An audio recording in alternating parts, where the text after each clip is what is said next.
Well, with Forza, we want to appeal to a wide range of customers, and people play the game for a lot of different reasons. Real-world tracks are compelling because people want to go out and drive the tracks that they see on TV, and famous race car drivers have driven from all around the world these exotic locations.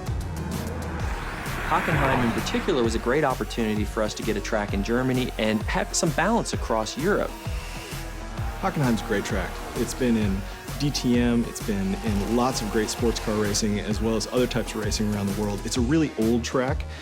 It's a very high-speed track. So it had a lot of great components for us.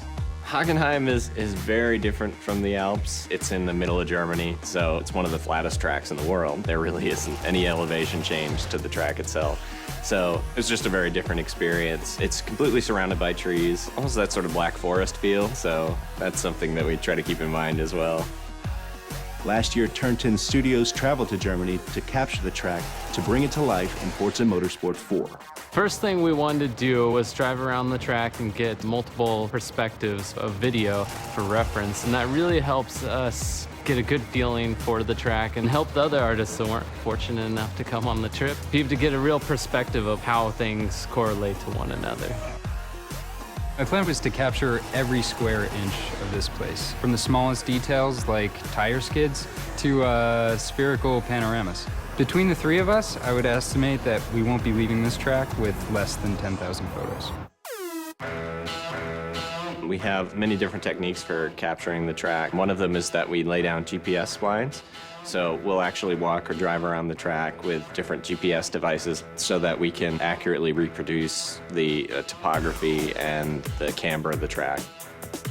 There's a guy that wears this military-grade GPS harness with his little antenna. It's sub-centimeter accurate on the horizontal and it's sub-foot accurate on the vertical, and he walks the edges of the tracks. The poor guy that has this has to walk the inner and outer loops of this circuit and then get the outer barrier so that we get the exact information of where the ribbon goes, where the curbing is, where the walls are, all the structures. Everything is inch perfect where this stuff exists, all the camber angles in the corners. Generally, the process for creating a track tends to be the same for all tracks. There'll be slight differences between real-world and fictional tracks, but the first thing we say is, what is the feel for this track? What are we trying to impart to the player? When it comes to real-world tracks, we want to make them as accurate as possible. Hockenheim in particular, that comes down to the Mercedes grandstand. There's a grandstand there that's shaped like a giant C, and it dominates the entire track. It's almost like a monument to the area itself, so we put a lot of detail into it.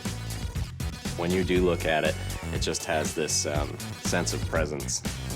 When we feel this is really solid, we move on to the next stage, which is your refine phase, and we start doing our textures. So basically everything is there and to a level that we would consider shippable, but may not have that extra level of sparkle that we want it to. And then we take it into the polish phase, which is where all the love comes in. We get in and we model all the little details, where we try and say, okay, at this point, we know a lot of people are gonna hit this corner, so we're actually gonna scuff this corner up a little bit so that it's got a little bit of that character to it. For the ultimate test, we'll bring in pro race drivers, guys like Gunnar Jeanette, who've actually raced on a lot of these tracks, to give us his feedback. Because it can be inch perfect, but he can be like, you know, I use this brake marker, this rubber strip, right before the curbing on this, and then I turn, and this seems like it's happening just a little bit late, or this bump isn't quite bad enough. This upsets my car when I go in over here. So we go in there and we make sure we get all those little subtleties right as well. Because when you're racing a track like Hockenheim in the game, it's gonna feel and look just like it does in the real world to real drivers. We've measured, we've filmed, and we've photographed. It's time to take all of that source material and bring it to life. Here it is in all its glory in Forza Motorsport 4, it's Hockenheim.